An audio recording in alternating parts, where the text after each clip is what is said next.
मित्रों नमस्कार। मेरे चैनल रुद्र न्यूज़ में आपका स्वागत है। साथियों, आपको मालूम है दिल्ली में बेहद सर्दी पड़ रही है और लोगों की जो तबीयत है वो भी ख़राब हो रही है। मैं भी उससे अछूता नहीं हूँ, इसलिए आपको बहुत फ्रेश नज़र नहीं आ रहा हूँगा, लेकिन मुद्दे बहुत फ्रेश हैं। मोदी जी के सामने एक कशमकश की स्थिति पैदा हो गई है। आपको इसका बैकग्राउंड बता दूँ। बीबीसी ने एक डॉक्यूमेंट्री बनाई है और मुद्दा क्या है? मुद्दा वही है 2002 के दंगे, जब मोदी जी गुजरात के चीफ मिनिस्टर थे। उन्हीं गड़े मुर्दों को फिर उखाड़ा जा रहा है। मोदी जी को पूरे भारत में सुप्रीम कोर्ट की देखरेख में बनाई गई एक जो कमेटी थी, एसआईटी थी, उसने मोदी जी को बरी कर दिया कि इन्होंने कोई गलत काम नहीं किया। दंगे तो हुए, ये तो सच्चाई है, और दंगे किस वजह से हुए ये भी सच्चाई है, लेकिन कोई उसकी बात नहीं करता है। गोधरा में हिंदुओं की एक ट्रेन आ रही थी राम भक्तों की, उनको जला दिया गया और वहाँ का जो शांतिप्रिय समुदाय था उसने उनको भागने भी नहीं दिया और पेट्रोल डालकर और पत्थर फेंक कर बाहर से उनको जला डाला। उसकी घोर प्रतिक्रिया हुई। तब बड़ा आवेश का समय भी था, राम मंदिर का आंदोलन चल रहा था और पूरे गुजरात में उसे लेकर दंगे हुए। दंगे पहले भी हो चुके हैं, देश में बहुत बार हो चुके हैं। इसके लिए मोदी क्योंकि मुख्यमंत्री थे, उनको दोषी ठहराने की कोशिश की गई और उसे लेकर कांग्रेस की तब सरकारें थी, कांग्रेस की सरकारों में भी ये प्रयास किया गया। 2004 में कांग्रेस की सरकार बन गई थी, 2014 तक रही। सुप्रीम कोर्ट से लेकर सभी लीगल ऑप्शन अपनाए गए, कांग्रेस ने भी अपने प्रयास कर लिए, लेकिन मोदी जी को किसी ने भी कोई आक्षेप नहीं लगाया कि उनकी तरफ से कोई एज ए सीएम कोई कोताही हुई थी। तो इसके बावजूद ये मुद्दा जो है वो मोदी जी का पीछा नहीं छोड़ रहा है। अब 2023 के अंदर 21 साल के बाद फिर से इस मुद्दे को बीबीसी ने उठा दिया है और आरोप लगाए हैं कि मोदी जी उसमें शामिल थे। ये तमाम जो प्रयास हो रहे हैं ये उसके बावजूद हो रहे हैं कि एक अगर उन दंगों को छोड़ दिया जाए जिसमें मोदी जी सीएम थे, और सीएम की क्या कर सकता है? अगर पूरा समाज ही सड़क पर हो तो क्या कर सकता है? इसको जो है वो जांच लिया गया, एसआईटी ने जांच लिया, सुप्रीम कोर्ट ने जांच लिया। सुप्रीम कोर्ट ने भी पिछले दिनों इस पर क्लीन चिट दे दी मोदी जी को। बावजूद इसके जो एक खास तरह का वर्ग है वो मोदी जी को छोड़ने को तैयार नहीं है, और वो वर्ग जो है वो आप जानते हैं कौन सा है। वो है लेफ्ट, सेक्युलर, लिबरल, नक्सलाइट और इस्लामी। ये जो ग्रुप है इन लोगों का, जो अपने आप को कहते लिबरल हैं लेकिन झूठे हैं, कहते सेकुलर हैं लेकिन झूठे हैं, और किसी भी प्रोग्रेसिव आइडिया वो इनका तब तक सीमित रहता है जब तक वो किसी वर्ग विशेष को लेकर होता है और किसी वर्ग विशेष को लेकर नहीं होता है। तो ये लोग न्यूट्रल नहीं हैं, इनके बायसेस हैं, ये हिंदू विरोधी हैं और हिंदुत्व की हर बात का विरोध करते हैं, हिंदू धर्म की हर बात का विरोध करते हैं, हिंदू धर्म को छोटा दिखाना चाहते हैं, और इसलिए ये इस प्रक्रिया में लगे रहते हैं। और उसी का रिएक्शन है कि बीजेपी और संघ जैसे संगठनों का इतना उभार हुआ जो 1947 में भी नहीं हुआ, लेकिन वो लगा हुआ है। और ये जो लेफ़्ट मीडिया है, ये तथाकथित सेकुलर, लिबरल और लेफ़्ट मीडिया जो है, ये अंतर्राष्ट्रीय स्तर पर काम कर रहा है और भारत के बढ़ते प्रभाव को और मोदी जी के दुनिया में बढ़ते प्रभाव को इसको रोकना है। और 2024 के चुनाव हैं, 2024 के चुनाव में फिर मोदी जी के वापस आने की बात हो रही है और ये वर्ग चाहता है कि वो ना आएँ, इसलिए उसे राष्ट्रीय और अंतर्राष्ट्रीय स्तर पर मोदी जी के खिलाफ एक माहौल बनाने की कोशिश की जा रही है। जैसे कि अमेरिका के पिछले चुनाव में ट्रंप के खिलाफ माहौल बनाया गया था, और ये माना जाता है कि ट्रंप को हटाने में सोशल मीडिया और जो लेफ़्ट मीडिया है उसकी एक विशेष भूमिका थी। माना जाता था कि ट्रंप आगे चल रहे हैं, लेकिन ऐसा माहौल बना दिया इन्होंने कि ट्रंप जो है हार गए। ऐसा ही प्रयोग ये अब भारत में करना चाहते हैं कि मोदी और बीजेपी वापस ना आए। तो और ये जो बीबीसी ने डॉक्यूमेंट्री का पहला पार्ट दिखाया है उसकी चर्चा पूरी दुनिया में है, पूरी दुनिया में उसकी भरपूर चर्चा है। और इस मुद्दे को इंग्लैंड की पार्लियामेंट में भी उठाया गया। पाकिस्तानी मूल के एक एमपी ने उठाया और वहाँ के प्राइम मिनिस्टर ऋषि सुनक ने उसे खारिज कर दिया। उन्होंने कहा कि हम डॉक्यूमेंट्री के इस पार्ट को नहीं मानते हैं। हालांकि बीबीसी जो है वो स्टेट मीडिया है इंग्लैंड का, और स्टेट की मदद से ही चलता है। खैर, तो एक तो इसके पीछे की कॉन्स्पिरेसी ये है कि मोदी जी को सत्ता में ना आने दिया जाए, दोबारा से 2024 में बीजेपी को सत्ता में ना आने दिया जाए, इंटरनेशनल स्टेचर जो भारत का बढ़ रहा है उसको ना बढ़ने दिया जाए, मोदी जी जो इंटरनेशनली भारत को ऊपर ले जा रहे हैं उसको ना बढ़ने दिया जाए। तो ये तमाम इसके पीछे की कहानी है। अब इसमें ये सब तब हो रहा है जब मोदी जी की सरकार जो है वो शांति प्रिय लोगों को बढ़ चढ़ कर सहयोग कर रही है, और मोदी जी ने अपना पूरा एजेंडा चेंज कर दिया है।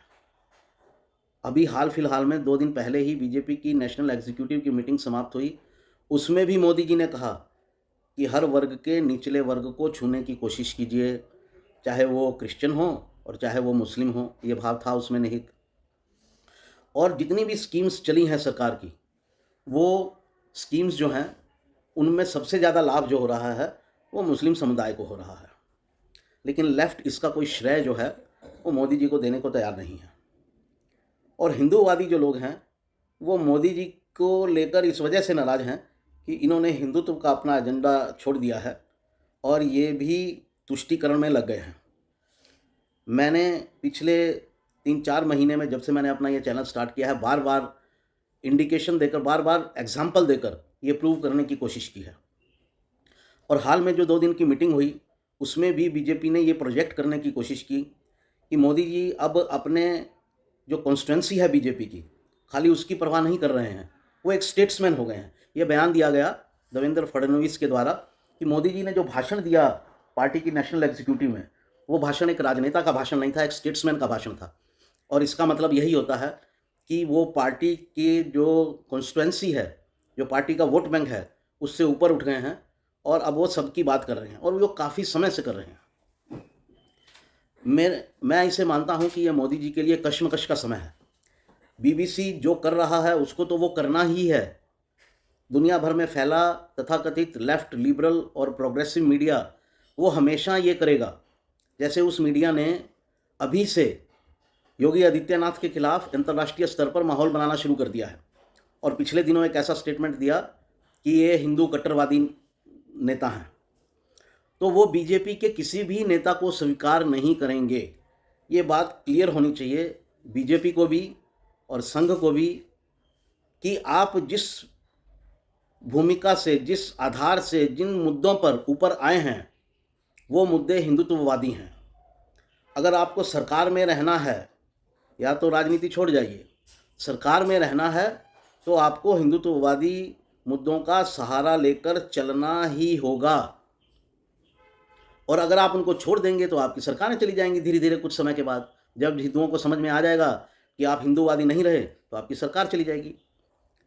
और अगर आप तथाकथित लेफ्ट, लिबरल और प्रोग्रेसिव मीडिया से सर्टिफिकेट लेने की कोशिश करते रहेंगे जैसे कि आप कर रहे हैं, तो वहाँ से आपको कोई सर्टिफिकेट नहीं मिलने वाला है। आप तो वहाँ से, उस यूनिवर्सिटी से गोल्ड मेडल हासिल करने की कोशिश कर रहे हैं, वो आपको 10वीं पास का सर्टिफिकेट भी नहीं देंगे। वो आपको हमेशा अनप्रोग्रेसिव, कट्टरवादी, पुरातनपंथी और घटिया सरकारें बताएंगे जो मुसलमानों के खिलाफ़ है और मुसलमानों का जो है वो जेनोसाइड कर रही है। ना उनको कश्मीर नज़र आएगा, ना उनको गोधरा नज़र आएगा। तो मोदी जी, आपकी ये जो कश्मकश है और आप जो ये भरपूर कोशिश कर रहे हैं कि मैं जो शांति प्रिय लोग हैं उनकी तरफ झुक जाऊं और एक सेकुलर नेता की मेरी छवि हो, वो आपकी कभी नहीं बनने वाली है। आपकी छवि बन सकती है तो यही बन सकती है कि आपने देश को सही राह पर लेकर आए, और जो गज़वाए हिंद के जो शांति प्रिय लोगों के मंशाएं हैं, जो उनकी मंशा है कि जो राम मंदिर बनाया जा रहा है उसे एक बार फिर तोड़ेंगे, खुलेआम कह रहे हैं, जो सर तन से जुदा कर रहे हैं, और आप कुछ नहीं कर रहे हैं। उनके ऊपर स्ट्रॉन्ग एक्शन लेकर सीएए को लागू कर कर, एनआरसी को लागू कर कर, यूसीसी को लागू कर कर, जनसंख्या कंट्रोल को लागू कर कर आप ये कदम उठाकर ही भारत के इतिहास में महान गिने जाएंगे। जैसे महाराणा प्रताप, जिनकी लड़ाई जो है, जैसे शिवाजी, जैसे गुरु गोविंद सिंह, ये कोई मुस्लिम विरोधी लोग नहीं थे, लेकिन हिंदवी लोग थे, हिंदवी स्वराज के लोग थे। और शिवाजी का तो नारा था हिंदवी स्वराज। तो उनसे प्रेरणा लीजिए, आजकल के लेफ्टिस्ट से प्रेरणा मत लीजिए। बिना किसी का विरोधी हुए, बिना शांति प्रिय लोगों का विरोधी हुए आपको हिंदवी स्वराज कायम करना है। और उस हिंदवी स्वराज में जो है ये सब मुद्दे आते हैं कि जो एक बैलेंस समाज में जो है, जो था वो बना रहे, उसको कायम करना। आप इसी के लिए याद किए जाओगे मोदी जी, अगर आप उस दिशा में प्रयास करोगे। प्रॉब्लम ये है कि आपका भी सेकुलर का गोल्ड मेडल लेने का बड़ा मन कर रहा है, और वो सेकुलरिज्म का गोल्ड मेडल आपको मिलेगा नहीं। बीबीसी की डॉक्यूमेंट्री ने फिर एक बार दिखा दिया है, आपको रिमाइंड करवा दिया है। ये मुद्दा वो बार बार उठाएंगे जब भी आप ऊपर उठेंगे, जब भी आप आगे बढ़ेंगे, जब भी आप कोई तगमे हासिल करेंगे अंतर्राष्ट्रीय स्तर पर।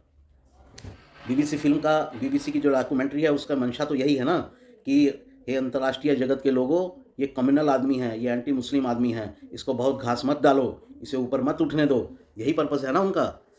तो आप हमेशा इस दबाव में रहेंगे और पूरी बीजेपी रहेगी, बीजेपी के सब नेता रहेंगे।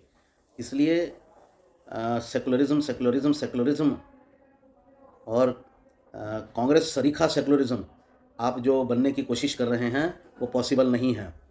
और ये बात आरएसएस को भी समझ लेनी चाहिए और सरसंघ चालक को भी समझ लेनी चाहिए। आज कांग्रेस के नेता, कांग्रेस के अध्यक्ष खड़गे जी ने भी कहा कि आरएसएस तो तालिबान है। कहाँ तालिबान और कहाँ आरएसएस? कहाँ आरएसएस अध्यक्ष कहते हैं कि जो समलैंगिक लोग हैं उनको भी जीने का अधिकार होना चाहिए। इतनी प्रोग्रेसिव थॉट जो बड़े बड़े क्रिश्चियन और इस्लामी जो गुरु हैं उनमें नहीं है, लेकिन उसके बावजूद भी उनको तालिबानी ही ठहराया जा रहा है। तो ये उनका नरेटिव है, वो हमेशा कायम रहेगा और वो अंतर्राष्ट्रीय स्तर पर कायम रहेगा। ये नरेटिव वाले लोग जो हैं वो अभी सत्ता में हैं, मीडिया की सत्ता में हैं, लोगों के जनमानस में हैं।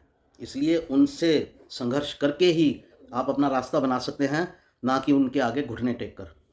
मैं समझता हूँ मोदी जी जो हैं वो अपनी रणनीति पर एक बार फिर विचार करेंगे बीबीसी की डॉक्यूमेंट्री आने के बाद, और समझेंगे कि उनको किस रास्ते को पकड़ना है और किस रास्ते को पकड़कर वो अपना कर्तव्य जो है वो निभा पाएंगे। अन्यथा आने वाले 5 साल जो हैं, अगर मोदी जी जीते हैं 2024 में, तो हिंदुओं के लिए तो बेकार ही जाएंगे, क्योंकि मोदी जी का संघर्ष सेकुलर नेता का तगमा लेने का बना रहेगा और हिंदुओं के लिए वो इस दौरान कुछ नहीं कर पाएंगे। तो 5 साल तो मानिए बेकार हैं अगर मोदी जी अपनी कश्मकश से बाहर नहीं आते हैं। मैं उम्मीद करता हूँ और अनुरोध करता हूँ मोदी जी से कि बीबीसी की डॉक्यूमेंट्री आने के बाद कम से कम समझिए और इस कश्मकश से बाहर आइए, अपने रास्ते को कोर्स करेक्शन कीजिए, अपने रास्ते को दुरुस्त कीजिए। आप इसलिए पैदा हुए हैं कि आप हिंदू संस्कृति को देश में स्थापित करें, और ये जो एक गलत रास्ते पर चल पड़ा है देश, जिसमें सेकुलरिज्म, लिबरलिज्म, प्रोग्रेसिव सोसाइटी के नाम पर उसे जो है वो हिंदुत्व से दूर किया जा रहा है, हिंदू संस्कृति से दूर किया जा रहा है, उसे रोकिए। और जितने भी पहलू हैं जनसंख्या से लेकर संस्कृति तक, उन सबको दुरुस्त कीजिए। यही आपसे उम्मीद करता हूँ। साथियों, उम्मीद करता हूँ कि मेरा ये वीडियो आपको पसंद आया होगा। इसे फैलाइए हिंदू समाज में, इसे शेयर कीजिए, लाइक कीजिए। मेरे चैनल को सब्सक्राइब नहीं किया तो सब्सक्राइब कीजिए, और नोटिफिकेशन की बेल ज़रूर दबाइए, क्योंकि उसी से ही आप तक सूचनाएं पहुंचेंगी जब भी मैं कोई नया वीडियो डालूंगा। साथियों नमस्कार, भारत माता की जय, वंदे मातरम।